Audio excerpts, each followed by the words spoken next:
जबलपुर के bishop PC Singh उस वक्त सुर्खियों में आ गए जब उनके घर पर ईओडब्ल्यू का छापा पड़ा।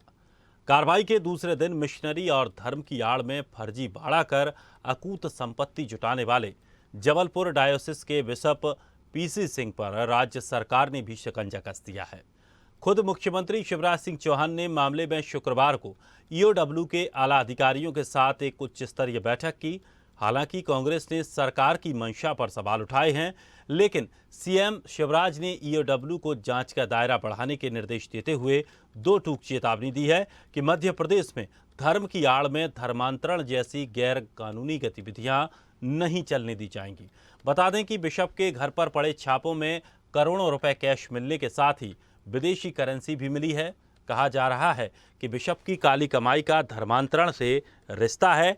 एजुकेशनल ट्रस्ट के नाम पर धर्मांतरण का खेल चल रहा है। बता दें कि इसके तार सिर्फ मध्य प्रदेश के साथ ही उत्तर प्रदेश समेत अन्य राज्यों में जुड़े हुए हैं। बिशप पीसी सिंह के खिलाफ अलग अलग राज्यों में करीब 100 मामले दर्ज हैं। जानकारी के मुताबिक पीसी सिंह ने सहयोगी पीटर बलदेव से मिलीभगत कर उत्तर प्रदेश के मिर्जापुर में 10 करोड़ की जमीन भी बेच दी थी। तो वहीं पीसी सिंह का करीबी दलाल प्रिंसिपल से धर्मांतरण के लिए वसूली करता था। ऐसी बातें भी सामने आई हैं। PC Singh the board of education church of north India Jabalpur डायोसिस के बिशप हैं।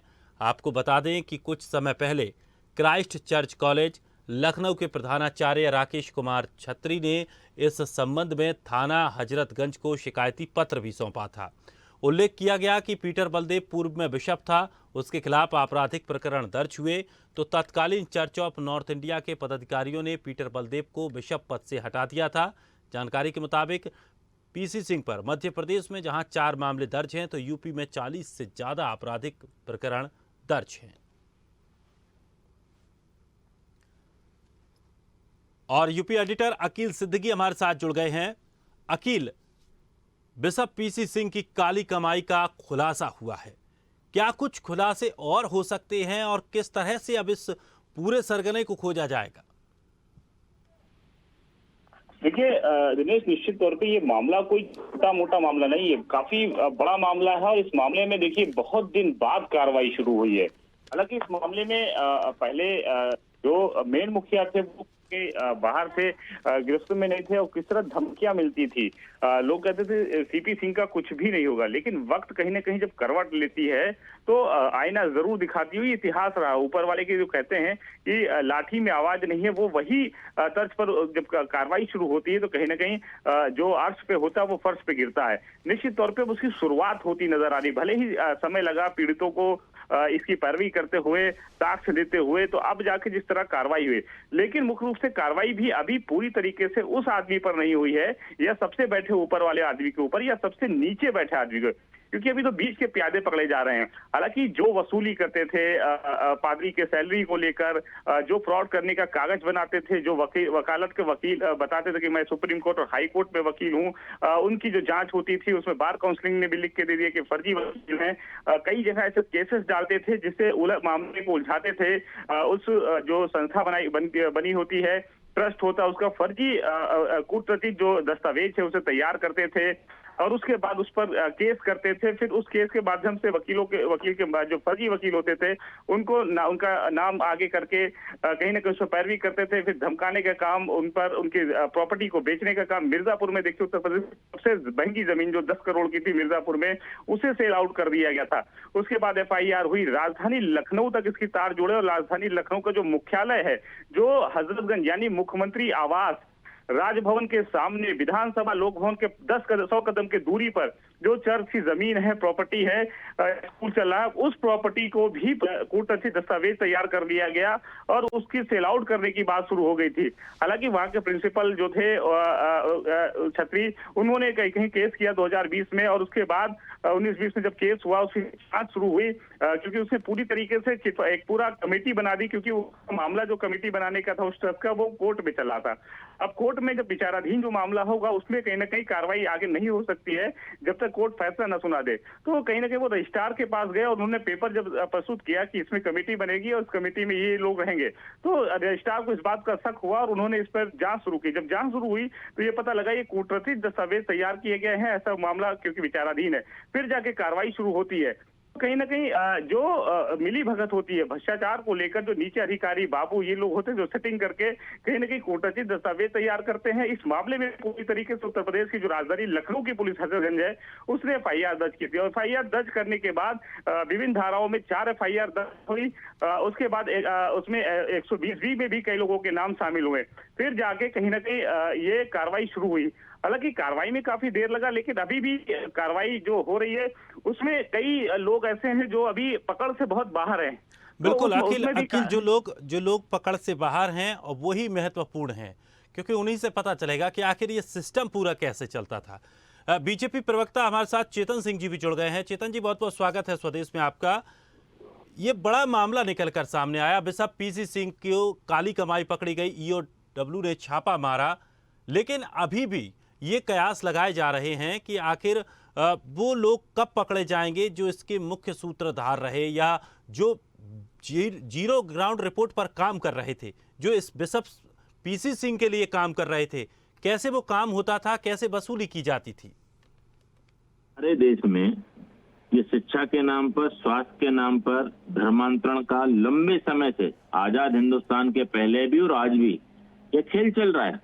तो कहीं ना कहीं इस सारे खेल में सरकारें भी प्रत्यक्ष और अप्रत्यक्ष रूप से सम्मिलित नहीं है। पहली बार हजरतगंज थाने में उत्तर प्रदेश में लखनऊ में जब मामला दर्ज हुआ है तब माननीय मुख्यमंत्री जी के संज्ञान में सारा विषय आया है, और जैसे ही ये सारे मामले माननीय मुख्यमंत्री जी के संज्ञान में आए हैं, माननीय मुख्यमंत्री शिवराज सिंह चौहान जी ने इस पर सख्त एक्शन लेते हुए दूध का दूध पानी का पानी करने के साफ साफ निर्देश दिए हैं। कोई भी दोषी जो धर्मांतरण में लिप्त है वो बख्शा नहीं जाएगा। और आप देखिए साहब, सीपी सिंह पर यही नहीं, देश भर में लगभग 99 प्रकरण दर्ज हैं। वो जो इन्होंने अपने ट्रस्ट बना करके रखे, उस ट्रस्ट के नाम पर अभी एक मामला झाबुआ का है, आप भी उसके सर्च स्टोरी करिएगा। झाबुआ के प्रभारी मंत्री श्री इंदर सिंह परमार जी ने जमीन का बहुत बड़ा घोटाला पकड़ा है। जो जमीन वर्षों वर्ष शासकीय रिकॉर्ड में सरकार की थी, वो जमीन अचानक से बिशप के नाम से हो गई, ट्रस्ट के नाम हो गई, जबकि उसका कोई अलॉटमेंट नहीं है।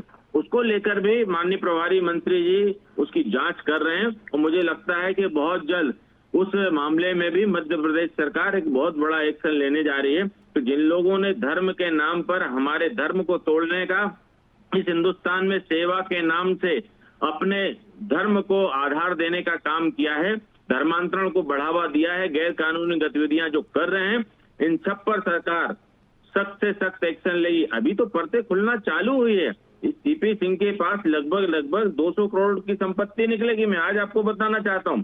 और इसकी जो शिकायत है, ये पीसी सिंह पे बहुत पहले से ही सारी शिकायतें हुई हैं, लेकिन पता नहीं वो कौन से लोग थे जो इसके बारे में एविडेंस नहीं दे पाए या एविडेंस लाने की कोशिश भी नहीं की। लेकिन कहीं ना कहीं सरकार में जो बैठे हुए अधिकारी थे, ये सारे अधिकारी इस सब में मिली भगत करके कहीं ना कहीं सरकार को चूना लगा रहे थे। हमारे देश के ताने बाने जो सामाजिक ढांचा है उसको भी कहीं ना कहीं प्रभावित कर रहे थे। चेतन जी, और बड़ा मामला है ये मामला छोटा नहीं है, और इसकी कड़ियां और परतें दर परतें जब इसकी पोलें खुलेंगी तब ये सामने आ पाएगा। हमारे साथ मॉरिस एडगर दान बिशप हमारे साथ जुड़ गए हैं, और जानने की हम कोशिश करेंगे कि जिस तरह से लगातार शिकायतें की गई थी, किस तरह से ये परेशान किया जा रहा था इनके द्वारा, किस तरह से ब्लैकमेलिंग की जाती थी, किस तरह से पैसे की मांग की जाती थी। हेलो जी। देखिए, ऐसा है कि जो पीसी सिंह है जी, वो पूरा गैंग चलाता है। एक आदमी का, 2 आदमी का काम नहीं है, पूरा गैंग चलाता है। इसके साथ इसका एक बड़ा खास साथी सुरेश जेकब जी। तो इन लोग काम क्या करते हैं, ये सुरेश जेकब हमेशा, अगर आप अभी जब जांच पड़ताल होगी बिशप बनाने वाली जो आप देखेंगे, हर फहरिस्त में एक नाम जरूर दिखाई देगा, सुरेश जेकब। और एक रचना सिंह है, उनका नाम हमेशा आपको दिखाई देगा। ये हमेशा बिशप बनाते हैं अपने लोगों को। जब इलेक्शन होता है हमारे यहाँ तो अपने लोगों को बिशप बनाते हैं, और उसके बाद इन लोग उठाना शुरू करते हैं हर जगह जी। पूरे, मतलब कहना चाहिए नॉर्थ इंडिया में जी, हर जगह अपना आदमी बैठाते हैं। और अगर कहीं गलती से कोई ताकतवर आदमी जीत गया जी, तो ये उसको हटवा देते हैं, झूठे एलिगेशन लगा के। अभी इन्होंने बॉम्बे के बिशप को हटा दिया। पीडी पटोले बहुत अच्छे ईमानदार आदमी थे, बड़े दबंग आदमी थे। एक पैसा इनको नहीं दिया, झूठे एलिगेशन उनको हटा दिया। तो इनका पूरा गैंग चल रहा है और अभी जब जांच शुरू हो रही है हम तो बहुत खुश हैं। बिल्कुल। और प्रधानमंत्री खुशी मोदी जी के कार्यकाल से जिस हिसाब से शिवराज सिंह जी ने कहा कि दूध का दूध पानी का पानी होगा, हम बहुत खुश हैं। और वो घोटाला नजर आएगा जो आज तक लोगों की आंखों से छिपा हुआ था, चश्मा पहना दिया गया था। जी जी दुर्गेश, जिस तरह से अभी मॉरिस एडगर दान जी ने बताया कि 2 नाम बताए, सुरेश जैकब, रचना सिंह, अभी तक क्या इन तक पकड़ पहुंच पाई है? इन तक ईओडब्ल्यू पहुंची है, पुलिस पहुंची है, जांच टीमें पहुंची हैं? इस सबसे मैं आपको ताज़ा जानकारी बता दूं कि जो बिशप पीसी सिंह मामले की जांच जो है मध्य प्रदेश या भारत देश तक लेकिन बहुत जल्दी हो जाएगा। हफ्ते भर में 10 दिन के अंदर पता लग जाएगा। जी, मिल जाएंगी। जितनी जमीनें बेची गई, मैं आपको बताऊं, जी जितनी जमीनें बेची गई हैं, जितने घोटाले किए गए हैं, सुरेश जैकब बराबर का हिस्सेदार है। अभी दोनों ने, पीसी सिंह ने अपने लड़के को प्रिंसिपल बना दिया, सुरेश जैकब ने अपने लड़के को प्रिंसिपल बना दिया, हाल ही में 6 महीने की बात है, विदाउट एनी इंटरव्यू। तो ये जो घोटाले हैं इनमें सुरेश जैकब को अगर पकड़ा जाएगा तो सारी बातें बता देगा, he knows each and everything about PC Singh. चलिए, तो अभी ताजा अपडेट लेते हैं। कुछ ताजी जानकारी मिल रही है, क्या कुछ आगे जांच में हुआ है? दुर्गेश बता रहे हैं। दुर्गेश, जानकारी दीजिए।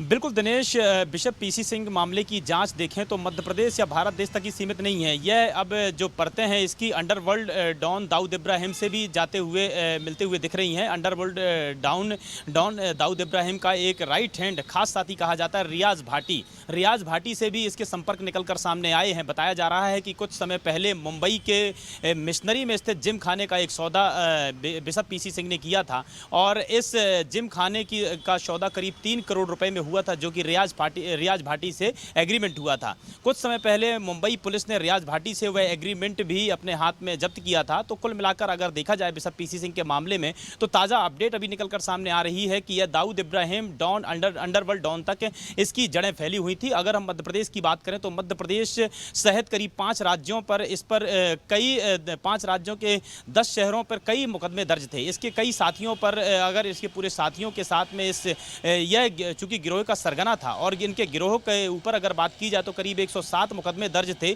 जिसमें से अकेले 35 मामले ऐसे थे जिसमें बिशप पीसी सिंह के नाम पर नामजद मामले दर्ज थे। लेकिन उसके बावजूद भी अगर जिस तरीके से ये इसको एक माफिया या गैंगस्टर ही कह सकते हैं, माफिया और गैंगस्टर का आखिर का संरक्षण किसका प्राप्त था, यह एक बहुत बड़ा सवाल उठता है अपने आप पर। अगर अभी की बात करें तो ईओडब्ल्यू की जांच लगातार इस पर जारी है। आयकर विभाग ने भी इस पर एंट्री मार ली है। जो इसके पास में बिशप पीसी सिंह के पास में जितनी अवैध संपत्ति मिली है, करीब करोड़ों रुपए की संपत्ति जायदाद मिले, संपत्ति के कागज मिले हैं, करोड़ों रुपए कैश मिला है। तो इसको लेकर आयकर विभाग अब बिशप पीसी सिंह की से भी पूछताछ कर रही है कि आखिरकार इतना पैसा उसके पास आया कहां से। इसके अलावा अगर हम बात करें तो बिशप पीसी सिंह की जो ट्रस्ट थी, इस ट्रस्ट को विदेशों से भी फंडिंग होती थी और विदेशों में जो फंडिंग हो रही थी उस विदेशी फंडिंग को ठिकाने लगाने के लिए बिशप पीसी सिंह धार्मिक स्थलों का उपयोग करता था। धार्मिक स्थलों के नाम पर विदेशों से फंडिंग करवाता था और यहां पर अपने निजी उपयोग में उन फंड का उपयोग करता था। जी बिल्कुल। और एक सबसे बड़ी बात यह है कि जिस तरह से जो मामले निकल कर सामने आ रहे हैं, खास करके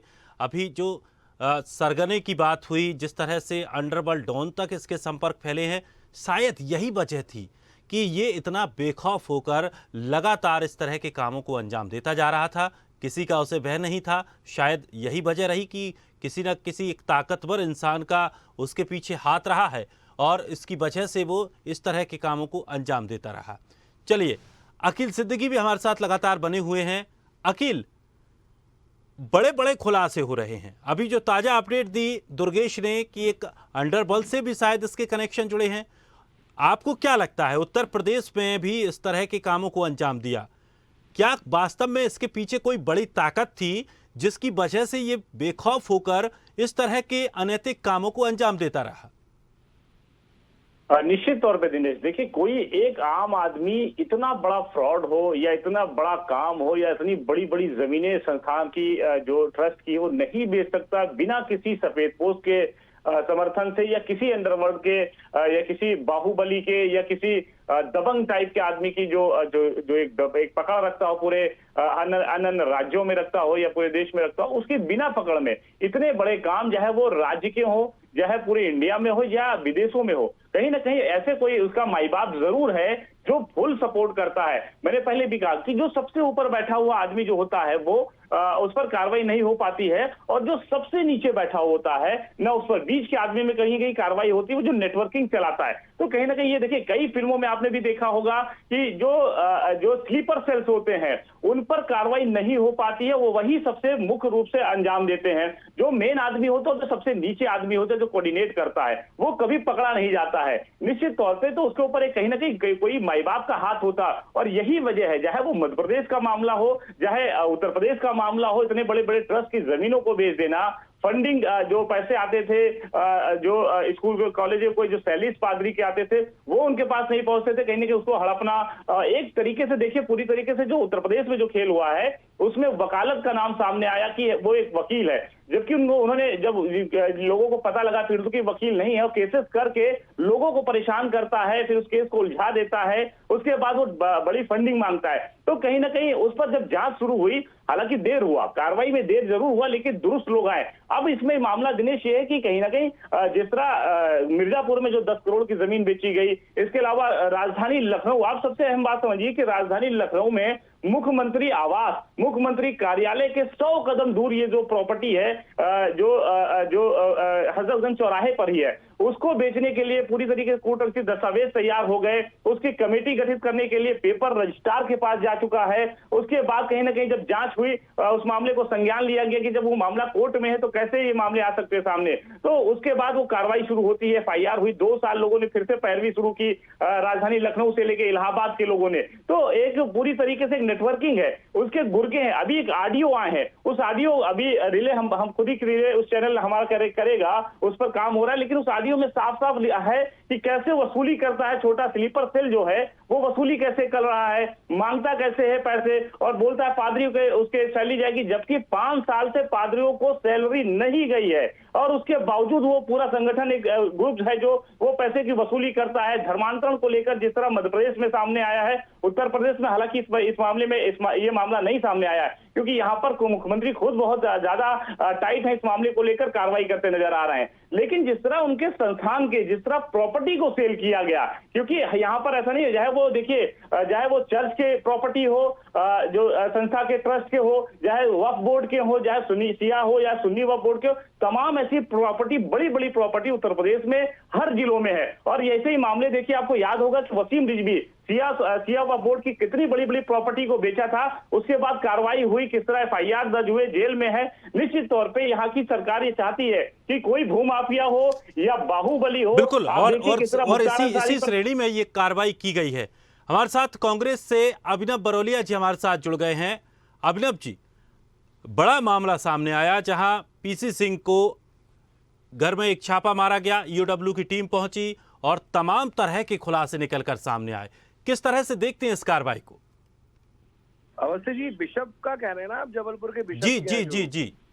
दिनेश जी, बिल्कुल ये प्रशासनिक कार्रवाई है EOW की, और इससे तो बिल्कुल ये सरकारी जो है मशीनरी, और ये बिल्कुल अच्छी ताकत से देश में जिन जिन के पास भी अकूट संपत्ति है, तो छोटी छोटी मछलियां हैं जिनके यहाँ अभी छोटा छोटा जो भी पैसा अभी प्राप्त हो रहा है और जानकारियां प्राप्त हो रही हैं, लेकिन जो अकूट संपत्तियों के मालिक हैं देश में, बड़ी बड़ी मगरमच्छ हैं, उन पर भी इस तरह की कार्रवाई होगी तो आपको पता चलेगा कि कितनी अकूट संपत्तियां बना चुके हैं इस तरीके के लोग।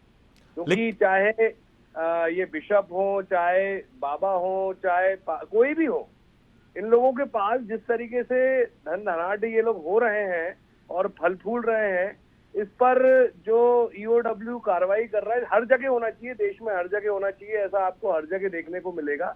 तो इसमें तो ये बहुत बड़ी सफलता है सरकार की भी और EOW की भी कि इस तरीके के मामले सामने आ रहे हैं और आगे और आने भी चाहिए।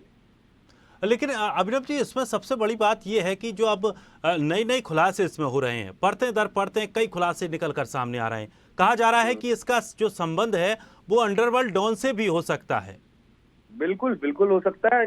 मतलब जिस तरीके से मेरे को अभी जितनी जानकारी प्राप्त हुई उसमें दाऊद इब्राहिम का भी नाम आ रहा है, तो मुझे ये लगता है कि सरकार को जल्द से जल्द, जितनी जल्दी हो सके, दाऊद इब्राहिम को शायद हमारी सरकार अभी पकड़ नहीं पाई और उसको ढूंढ भी नहीं पा रहे हैं हम लोग, लेकिन पूरी ताकत लगाकर चाहे सारी सरकारी एजेंसीज को पीछे लगना चाहिए और उसके कनेक्शन में जितने लोग हैं दाऊद इब्राहिम के, जितने भी लोग हैं, चाहे वो क्रिकेट से जुड़े हो, चाहे किसी भी चीज से जुड़े हो, उन सबको तत्काल पकड़ना चाहिए।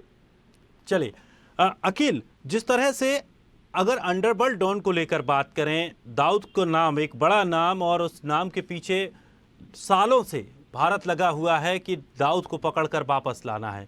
और कई बार ऐसी चीज़ें देखने को मिलती हैं देश में, कई ऐसे खुलासे होते हैं, कई चीज़ें ऐसी होती हैं कि जो तार हैं वो सीधे सीधे जाकर उसी से जुड़ जाते हैं। निश्चित तौर पर दिनेश, देखिए ये मामला बहुत बड़ा है, इसलिए कहीं ना कहीं चाहे वो बड़े सफेद पोस्ट नेता हो या बाहुबली हो या डॉन हो, कहीं ना कहीं तार इसलिए जुड़ेंगे कि पकड़ से बाहर है।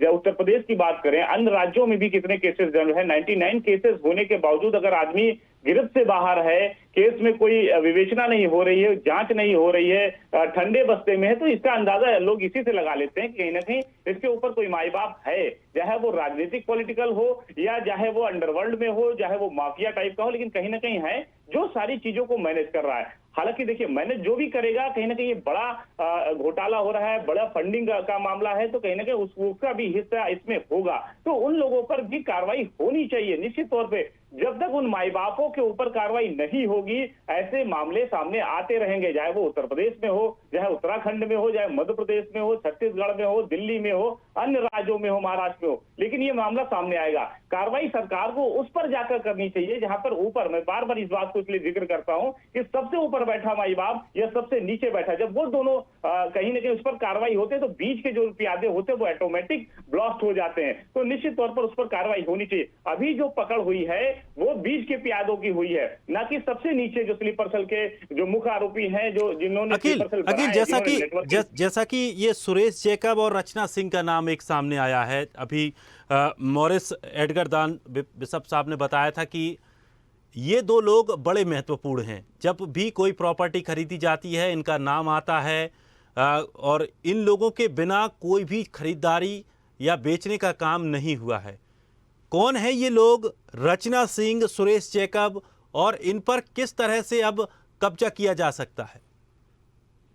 दिनेश, देखिए ये दो ऐसे मुख्य नाम हैं जिनके सहारे जो ऊपर बैठे जो हेड हैं उनका इनके ऊपर बहुत बड़ा भरोसा है। और वो देखिए, प्रॉपर्टी जितनी सेल आउट हो रही है, जो प्रॉपर्टी खरीदी जा रही है, जो कमेटी बनाई जा रही है, जहां पर मुख्य रूप से बैठाए जा रहे हैं, वो इन दो लोग का नाम आ रहा है। जिस तरह मॉरिस जी ने बोला कि इन दो मुख्य आरोपी हैं और मुख्य लोग हैं जिनके फोन जाते हैं, जिनके आदमी जाते हैं पैसे वसूलने, पैसे देने, लेन देन करना, प्रॉपर्टी के सेल आउट करने के लिए चर्चा करना, चीजों को मैनेज करना, ये वो मुख्य लोग हैं। इन पर अभी कार्रवाई नहीं हुई है। हालांकि 99 जो केसेस सीपी सिंह पर है, उनके बीच में जो केसेस हुए हैं उसमें 120 में भी इन लोगों का नाम है, लेकिन कहीं ना कहीं इन पर कार्रवाई अभी नहीं हो रही है। यानी इनकी जो सेटिंग है वो बहुत ही तगड़ी है, चाहे वो उत्तर प्रदेश में हो, उत्तराखंड में हो, मध्य प्रदेश में हो, छत्तीसगढ़ में हो, महाराष्ट्र में हो, दिल्ली में हो, कलकत्ता में हो या अन्य राज्यों में हो, कहीं ना कहीं पकड़ बहुत मजबूत बना के रखे।